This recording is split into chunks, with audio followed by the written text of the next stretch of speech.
All right, so we ended the week on a down note, and we've been gradually moving towards the beginning stages of an intermediate decline. How big of a decline that will be remains to be seen.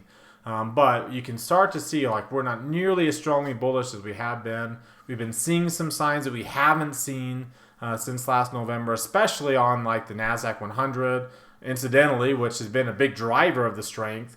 But it's been showing more weakness than the S&P, the Dow Jones, and the Russell especially. So we're starting to see, again, some signs that there's some rotation out of those cyclical areas that have been such a big winners into safety areas, safety trades, and you're seeing that rotation there as well. I'm going to break all that down. Some signs that showed up today that we hadn't seen yet, some pretty significant signs that showed up today. And then we'll take a look at our trade idea, which, like the market, also starts, does not have a very good margin of safety because of how bullish this stock has been. It's broken below some levels that typically leads to a bearish directional move to the downside, but really hasn't necessarily like busted down. So we'll talk about what signals it's showing and then how to trade it with a bearish directional trade that might morph into a new one later if we are correct. But doesn't necessarily have to be correct right now. I'll explain what I mean with that when we get to that. So let's go ahead and get started. Today is Friday, March the 15th, 2024. This is the Market Outlook from MarketScholars.com. My name is David Settle. Hey, before we get going too far, I invite you to subscribe to our YouTube channel. This icon here, the red subscribe button down below. Click the thumbs up icon to like our video. Comment on anything that stood out to you today. Join our website at MarketScholars.com up there on the left. Follow me on Twitter for more content between the videos, and join our Market Outlook Facebook group that we've created. All right, if you're watching us on our blog, check out some of these other things over here on the right, including our Market Outlook live video, where I review all the old Market Outlook trades, see whether we should stay in them. We already put today's trade on before the market closed there, so you can get into that early before. You have to wait for the next day if you're watching this video after the fact. Come down to the bottom, click this heart. It opens up this tab. Hit that like button there. Same thing here, click this thumbs up icon, it opens up this tab, hit that like button. Again, the more you do that, it helps get our content out to all of our followers on these platforms. That's why we always ask, it's a big deal for us. So thank you to those who do like these day in and day out. We've been in the 60s here lately.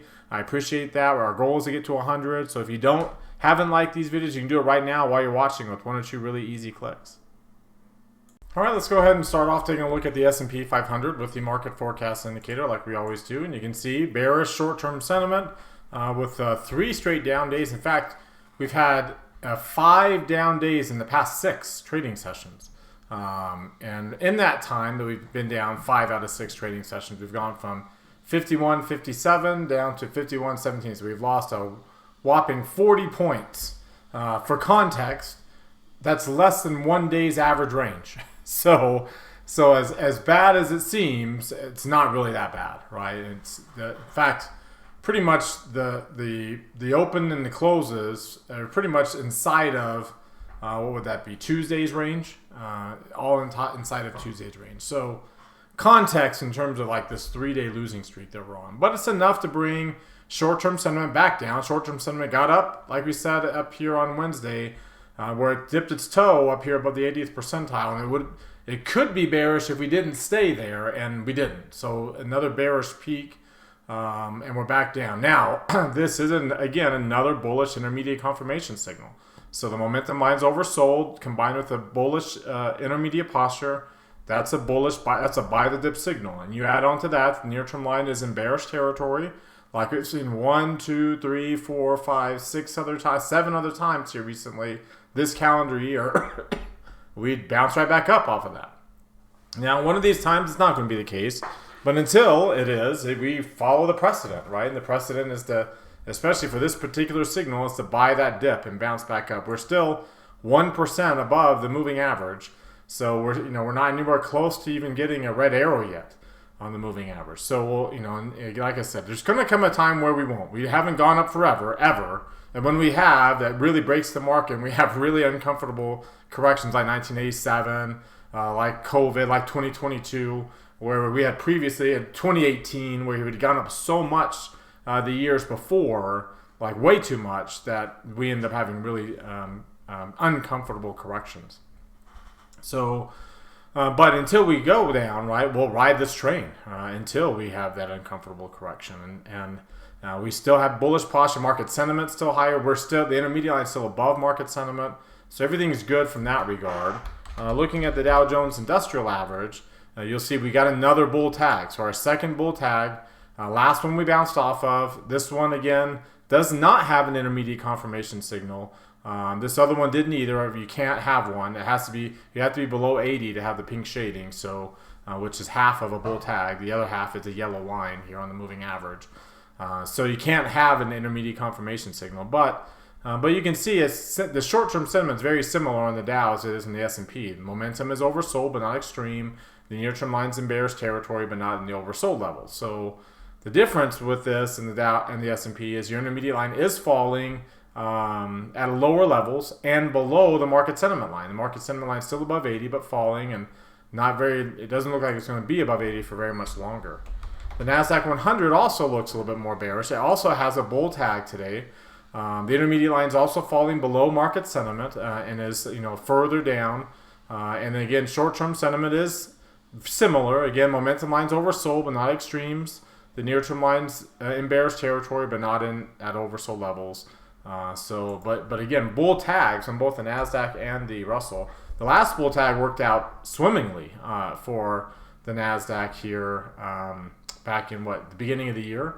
So, ideally we see that again. Now we've had more pink shading this go around than we did there. That was a quick little pink shading, extreme oversold momentum line. We bounced immediately off of that. So the near-term line got right back up above.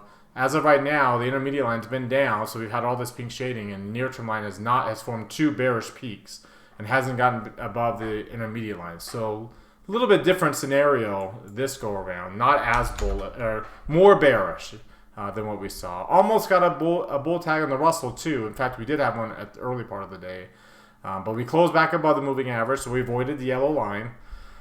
We do have the light pink shading. You are still above market sentiment for at least another day or two. But your near-term line, again, is back in bearish levels. Momentum line's up. That's a little different than what we saw in the other indicators. But your near-term line is down and didn't even get into the upper half of the chart this go-around. So really bearish near-term line there. That again, below a falling intermediate line like you see on the NASDAQ and like you see on the Dow Jones Industrial Average as well. Right? We crossed back down below the intermediate line on the Dow Jones Industrial Average. Let's take a look at the weekly version of this chart, like we like to do here on the weekly market forecast. And here's something that stands out. Your near-term line has dropped out of bullish territory, right? That typically leads to some weakness here. And so now it's just barely. You're at 59. Bullish territory is 60, so you're just barely below that. But you are coming off of a green dot here, so 90th percentile peak above the moving average, which coincided with a cluster, no less. So, some pretty relatively bearish signs from that perspective. If you look at the Dow Jones Industrial Average, same thing. We are way out. I mean, we're not only out of the near-term line, we're actually in bearish territory in the Dow Jones. So again, that typically leads to more weakness when you fall in that much. And now we can also bounce back up off of this. You didn't quite get an intermediate confirmation signal as the momentum line bounced up, but this is 3 straight weeks to the downside of weakness on the Dow. But again, all 3 weeks are inside of the range of this bullish week that we had back in the middle of February, towards the end of February. The NASDAQ 100 also had its near-term line drop from this cluster all the way down to bearish territory with an extreme low on the momentum line. So that's a negative sign. Now, last time we got to below the midpoint of the middle of the chart, we bounced right back up at the beginning of the year. But again, we are in bearish levels this time. So that would suggest the likelihood that we will start some kind of weakness, at least a move towards the 30-week moving average. And then finally, your Russell 2000 did not drop out of to bearish territory. And technically, there is a bullish intermediate confirmation signal here with an oversold momentum line and a strong bullish posture. But the near-term line did drop out of bullish territory, again, like the S&P. So again, that's a sign of weakness that can lead to more moves down towards the 30-week moving average and potentially beyond, but at least towards the 30-week moving average. So you can see things are starting to show some little bit of cracks, right? And that's after, like we just had a great move higher here on a monthly chart. So we're going to use the options expiration monthly chart since we just barely ended that. I mean, the intermediate line is above the 90th percentile. Your near-term line is crossing down below that. So that's something to kind of keep an eye on again. And once it drops out of bullish territory, then we are definitely in a weak mode. But we're nowhere near that yet. And the momentum line's at bearish levels. And we'll see if, again, with two smaller ranges that brought the momentum line down, we'll see if it stays down. And you are pretty, like 19% above the 30-month moving average is a pretty high level. Again, looking at some of the other major indexes, your Dow Jones Industrial Average looks very similar, though momentum line's a little bit more oversold. Your NASDAQ 100 has been really bullish, but again, your near-term line is down below the intermediate line there. And then your Russell 2000 looks a little different because remember the Russell 2000 wasn't nearly as bullish, but you can see because we were below the 30-month moving average. And we actually had a down month in this 5-month cycle. We also got bear tags, which can either be the beginning of a bearish move or bullish trends. Let's see if I can find an example of that. See, we haven't had a whole lot of bear tags here. Like it's been kind of rare to get those. Let's see how far I have to go back to get a bear tag on the Russell 2000 right here. So bear tags can start these bullish moves. You have to have light green shading in the yellow line. That's why like here you got the yellow line, but you were still dark green shading. You were already dark green shading by the time you got that. Same thing over here. You're already dark green shading there, and you're already dark green shading there. So here you're not dark green because we went down so much. So now we are susceptible to the bear tag. So again, bear tags, just like these bull tags, can either be the beginning of bearish markets, right, like this one, or bounces, right? We can just bounce right off of these. Bear tags can be the same thing. They can be the beginning of new bullish trends, which you wouldn't think would be the case this go around because we haven't really been that bearish. We've been a little bearish, but we haven't, like the markets are definitely a lot more overbought than back over here when we were actually in a bear market in 2002 to 2003. And your near-term line, again, it's kind of similar to what we saw back over here. It's potentially forming a bearish peak without getting too far in the reversal zone. Like this move here, and now this move. Are we, with the bear tag especially, going to have the near-term line drop back down below this intermediate line? So definitely something to keep a close eye on as we head into, as we potentially break this 5-month streak that we've been on. Let's take a look at this other weekly chart for the S&P. We ended up with a lower close, so we got a lower high and a lower close. So a little bit of a transition candle. We didn't get a lower shadow, which that's what a true transition candle is when you get like this right here. You get a lower close and a lower high. It doesn't have to be a lower high, but at least it has to be a lower close. And you get a high and upper and a lower shadow. We didn't get that. We didn't get a lower shadow this go around, but still. If you're looking at stages of weakness, heading towards a transition like this, that would be, these would be the next, a first step. Again, a lower high point and then lower close too, with the size of the candle dropping towards zero below its moving average, with the PPO really, really high. It's not quite in the 90th percentile for a green dot, but about as close as you can get, right at 89.9 there. So very, very strong move. Of course, your Russell 2000 did get a transition candle this week. You can see the actual candle is pretty bearish too. So that would suggest that next week we could have a couple bearish candles, right? So something like this. Again, the lower close, lower high, and an upper and a lower shadow. And you can see the size of the candle definitely below the Heikin-Ashi differential. Remember, the Dow Jones Industrial Average is also has had 2 weeks now of transitions of a lower close and upper and lower shadows. You can see they've been relatively bearish weeks, but nothing too extraordinary there. But transition candles nonetheless at very high levels of long-term PPO. Let's take a look at some of these other oscillators like the 3 green arrow charts. Oops.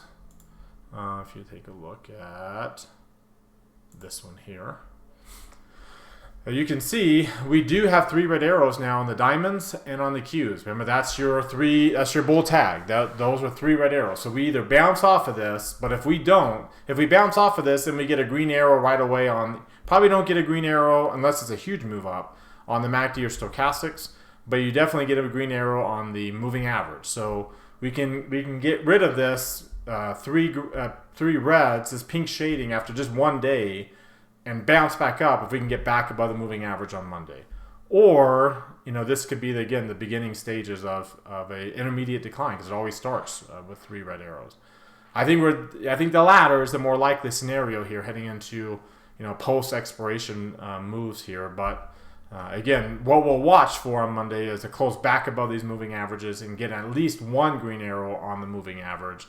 Also, too, are we going to get 3 reds on the S&P and the Russell to kind of confirm these two, right? That also remains to be seen too, since we didn't get those yet. Looking at the 2-line version of this chart, the S&P, remember, did not get, but it is below the 17-day, barely there, below the 17-day. Some pretty decent volume the last 2 days. Again, on bullish moves, it's usually get, again, remember, this whole entire decline, intermediate decline, including getting below the 200-day moving average, never got a day of 1.5 times the average volume. And look at all the days we've had since during this rally of 1.5 times the average volume. So it's kind of strange, but again, you can kind of see a little bit of exhaustion here with the heavy volume, and of course the Qs with the 3 red arrows is also below its 17-day moving average. MACD and stochastics dropping. The diamonds also is below its 30-day with the 3 red arrows. MACD and stochastics dropping. And IWM, remember, it dropped below its 17-day yesterday and stayed below it today, following MACD and stochastic. And pretty decent volume today too, down to the downside. Looking at the DMI for the S&P, again, still relatively bullish, still above 25 on the negative and way up above 25 on the positive, which is so rare. We talked about in our portfolio management class today, or was it a Q&A? We've gotten some pretty rare patterns on this, and one of them, a lot of them being on this Bollinger Band chart that we'll take a look at here in a second. Your RSI is finally below 60 at 57. That is not the lowest point it's been at. There's been some lower at the beginning of the year. We still haven't crossed below 50 yet. We are slightly below 0, but again, we have to kind of cross below this minus 150 to really end the trend. So we haven't really ended the trend yet there. The Russell 2000 came really close to dropping below 150 today. Your Dow Jones Industrial Average, also same thing, is not necessarily below those levels. And your NASDAQ also dropped below minus 120, minus 100 with the move below 50. So again, follow through on that, and things can turn south, right? But this can also be a really good bounce signal. I think, again, I'm betting on the former rather than the latter. But we have to recognize that latter is a pretty decent probability of that happening as well. Looking at the Ichimoku cloud, you're still got a very strong trend on the spiders. You still have a very strong trend on the diamonds. You're still above the blue line there. Very strong trend on the Qs, though you're slightly below that blue line. But you still have a positive rate of change, just barely. And then IWM, positive rate of change, still above the blue line, still holding at least a weak trend. We haven't lost the trend on any of these indexes yet. And then finally, looking at the Bollinger Bands, we're still in the upper half of the bandwidth. We haven't lost the half of the bandwidth yet on the spiders. We have on the diamonds, so we have broken in the lower half, but that's not new. We've done this before. Like, we broke below there, so we bounced right up. So we'll see if we do that again. The Qs have also broken below the lower half of their bandwidth. Again, this is the first time that's happened since the beginning of the year. So again, bounce off of this, great. Continue into the lowest quartile. Now we're looking like going south with a low bandwidth, and red dots down here. We're susceptible to a squeeze play on this trade where we break out to the downside. IWM also has the red dots. Also is below the lower, the midpoint of this bandwidth, but still not in the lowest quartile yet. So we're not quite to where, things have, where we are clearly in the beginning of bearish intermediate decline. We don't have a new 4-week high. We've gone all week without a new 4-week high point.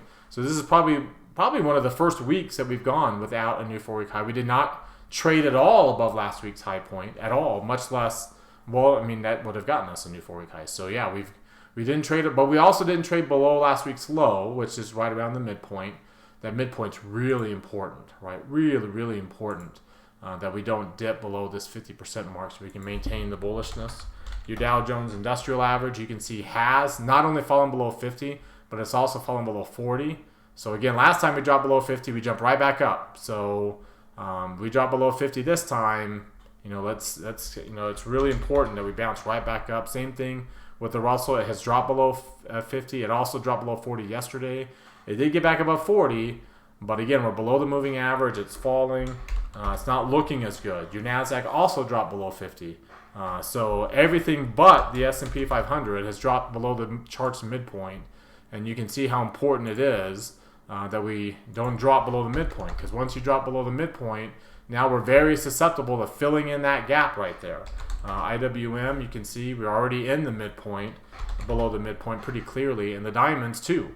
We're pretty clearly below this midpoint. So things, they're still holding up okay in the S&P, but they're not looking good on the other major indexes. And you can see once we break below 70 here, we are susceptible to, a jump to 100 on the red line, which starts our intermediate, at least on this particular indicator, signals that we've started the intermediate decline. Looking at today's range, you saw the range for a second straight day. The range was not above average. It was small, but remember we had a gap down here on SPY, so we have to account for, and we filled in the gap. So we didn't fill in all of it, some of it. So you have to account for that gap there on the range. So we ended up, let's see here. The range was, let's go back to this chart here. The range ended up being 3.58 points, but from close, basically 515 to high point, 511. So it's about another 4 points to add on to that. So clearly above average when you include the overnight trading. And then, of course, a second straight day of 1.5 times the average volume. So that means that we're starting to pick up here, right? We're up to 95 now, 0.95 on this. Again, crossing 1 would be a signal that we're starting an intermediate decline. And you can see the volume is starting to pick up off of its extreme lows. Even volatility picked up a little bit. Remember, volatility is supposed to be like broken because of the 0-day expiration options. It picked up today. It's the VVIX jumped up above 92. It's really taken off and suggesting the VIX is about to take off too. The VIX today closed above its average 200-day value. Well, no, it didn't. It closed back down, so it finished back down below it. But it traded a good chunk of the day above that 200-day. So again, breaking up above that 200-day is also typically the beginning stage, unless we come right back down, right? It's, if we get above it and stay above it, that's a sign that we're starting a new intermediate decline from this particular chart. So you can see how we are inching our way closer to the beginning stages of an intermediate decline. Again, what does that mean? That means a move where the intermediate line drops into bearish territory. That doesn't mean that the markets, that we're going into a bear market. It doesn't mean that the sky is falling and the markets are going to break and heaven help us, right? It just means that we're probably just going to get some kind of retracement of this bullish move. Past the 23% retracement, when you look at the retracement lines here, past this 49.33, likely down to at least, this 4,800 level where these old highs were that we had finally cleared back here before January expiration. So, and that would be a very typical consolidative move, right? It's a very typical pullback below moving averages, below the 50, but not down to the 200. But it would be a very typical, easy consolidation. Again, a pullback typically gets to the 200-day moving average. I don't even think we're going to get down to the 200-day moving average on any intermediate decline we get. I feel like it's going to be a very weak one.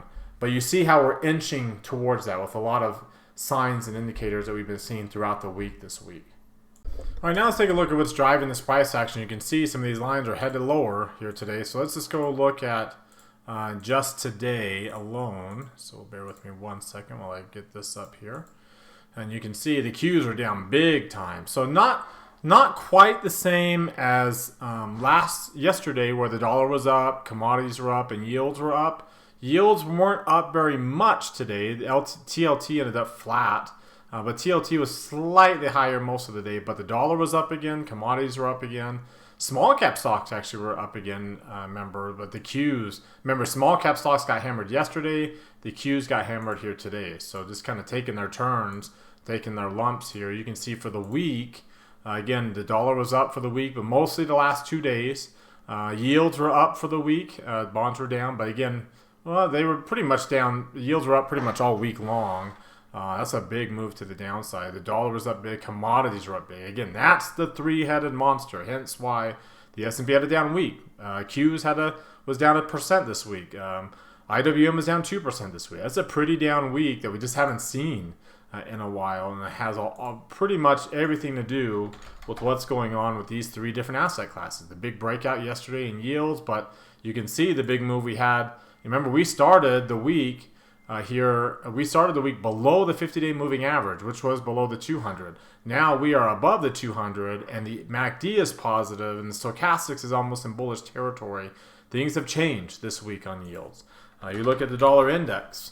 We started the week on the dollar index right here. So we were down. The histogram was still going down. Stochastics was down. Now the stochastics is almost out of bearish territory. The MACD is crossed above its moving average, and we are slightly above the 17-day after being well below it and almost trying to get above the 50-day. You can see commodity prices. The way we started the week here, right here.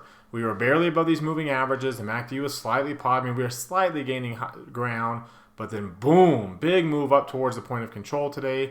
Easily starting to fill in this gap. MACD and stochastics are strong. So when you look at the weekly charts, big time move above the 17-week. We haven't seen that kind of move in a while.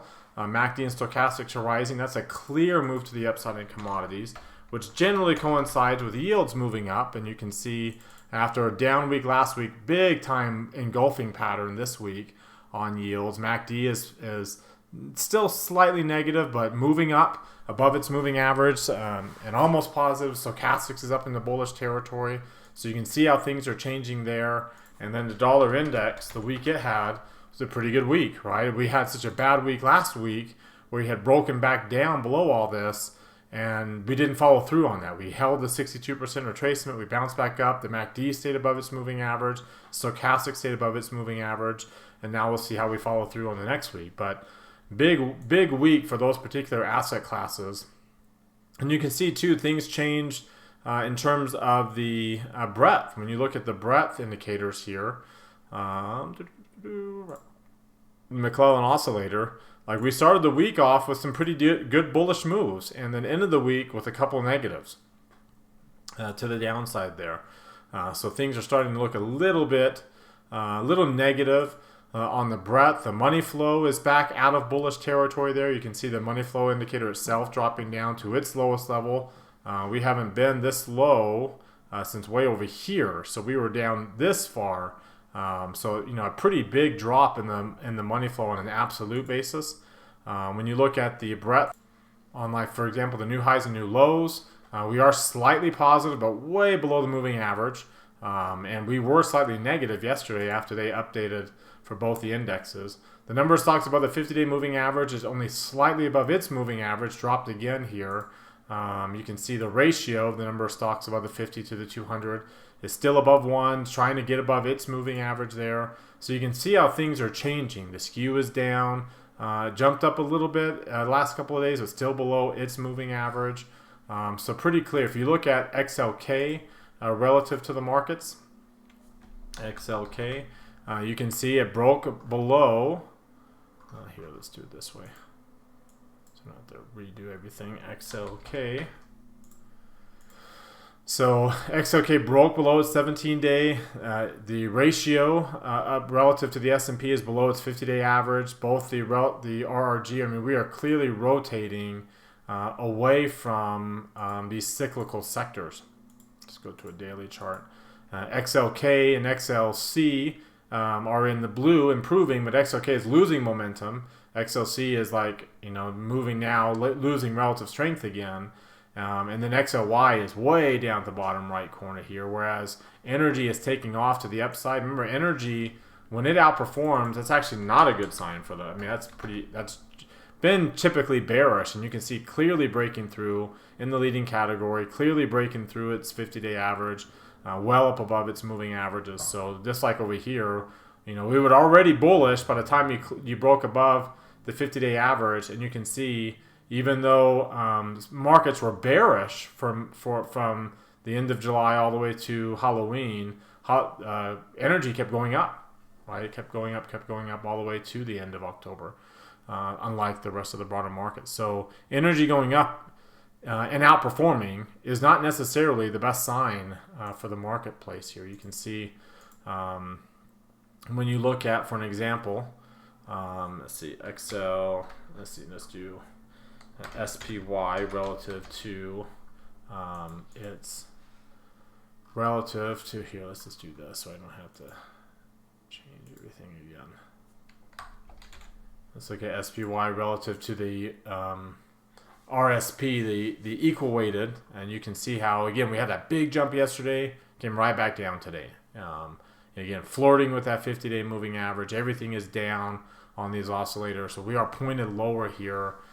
You break that 50, especially breaking the 200. Now there's some concern about things changing to the downside from a breadth standpoint.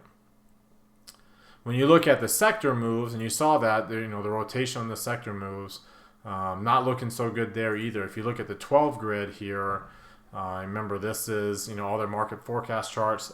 Bull tag on XLK and XLY, almost a bull tag on XLC. Energy is looking great. 3-month highs on materials. You can see staples and utilities are still outperforming. Industrials and financials are still looking decent. Bull tag on healthcare. So you're starting to you almost got a bull tag on real estate. So you're starting to show some weakness, especially in these two areas. And you see that, remember, in the Mag 7 stocks, Mag 7 plus stocks, up to 12 here. You can see Apple still dark pink shading in the red line. Broadcom got that bull tag, has continued down to dark pink shading now. Tesla got another oversold cluster. Adobe is broke way down on its earnings, way below its moving average, dark pink shading in a red line. Google can't build on this bull tag that it got. Cisco couldn't build on this bull tag. It's back down below its moving average. So we're not looking too hot here on these Mag 7 companies in these high-tech areas that are these momentum names that are these 12 stocks make up 50% of the Qs. We're not looking so hot, and really we're still Netflix got an engulfing pattern. Nvidia is still holding up, and Amazon still above this moving average, but Nvidia's had 5 down days in the last 6, kind of matching the market, which is driving the market right now. If it follows suit with what Broadcom is doing, then you can expect that again, that will probably produce some weakness for the market, considering that's been a major driver for the market here, especially this year-to-date move that we've had. All right, that brings us to our trade idea of the day on Marriott. Let's take a look at Marriott here, and you can see it got a bull tag today as well. Short-term sentiment was a lot more bearish on this stock than, say, on the major indexes. We were 1% below the 30-day moving average, so pretty bearish move coming after an engulfing pattern yesterday. When you look at the weekly chart, you obviously got a pretty clear transition candle that happened to be a bearish candle on the regular candle. So you would expect that to turn into a bearish candle next week. The PPO has been very high and falling, and you're just potentially crossing. Maybe you cross a smidgen below it today. We could be crossing below that. Obviously, you have 3 red arrows on the stock with decent volume, more than 1.5 times the average volume. MACD is dropping pretty sharply, stochastics as well. You're below the you're below the 30, you're not below the 50, but you can see a big gap in volume here, well above the value area. So even the 200 day is almost above the value area. So we could really drop and kind of just be noise, but it can be significant move inside of that noise. You look at the DMI, the positive indicators really dropped down. Your negatives jumped up from extreme lows. So you had a really strong trend going, at least that trend now is done. You haven't necessarily started the bearish trend. You're not below 40 yet, but you are below 50, and you are way below minus 200 or minus 150 down there. You actually dropped below minus 200. Your Ichimoku cloud, you are still above the blue line, above the cloud, but you do have a negative rate of change. You have a strong bullish posture still, a very mature bullish trend, excuse me. We'll see how much longer that lasts. You're not very far away from the cloud there. And then finally, looking at the Keltner channels and the Bollinger Bands, you can see the bandwidth has come all the way down. It's very, very low. It's inside the Keltner channels. We got the red dots. We are setting up for a squeeze play. We are into the lower half of the chart and into the lowest quartile of the chart. So we're setting ourselves up for a squeeze play and a breakout below the downside. So what I decided to do here, even though we don't have those trades yet, so I decided instead of being aggressive with like a directional trade, like a long trade, I decided to do a bear call spread, selling the 30 delta or the mid 30 delta, almost up to 40 in this case, buying the 260 for protection. So you need at least $232 on the $10 wide spread to make this trade worth it with a 30% return on risk. We're actually above that. So you got a pretty decent return. You can see the break even is up above these highs. So we'd have to completely go up to new highs for this to break down. And like I said today in the Market Outlook Live, when we actually put this trade on before the market closed, if we can get 50% of the max gain before, so we got 35 days expiration, if we can get, right there, if we can get 50% of that maximum gain before 20 to 20 day mark, then we can still use that capital to make a new trade at an April expiration. Now, probably in that case, I would make more of a directional trade to the downside. So I would transition it from a bear call to more of a long put vertical spread if we were to break down further. And like I said, because if we break down further, we're more than likely are going to make that 50%, which happens to be about 130 bucks out of the 265. So if I can get that within the next, within a few days, then like I said, we'll transition to more of a directional trade on this stock to take advantage of any potential more significant bearishness that it could have. All right, that does it for today. You've heard from me now. Now I want to hear from you. Use that link popping out in the top right corner of your screen. That takes you to our Market Outlook forum. Open up any new thread with any questions or comments you have. Reply to anybody else's thread, and let's keep this conversation going in between videos. Again, thank you very much for watching. Remember to subscribe to our YouTube channel. Hit that thumbs up icon. Comment on the video. Join us at MarketScholars.com for free. Follow and like us on Twitter and Facebook as well. Have a great rest of your weekend, everybody, and we'll see you all on Monday.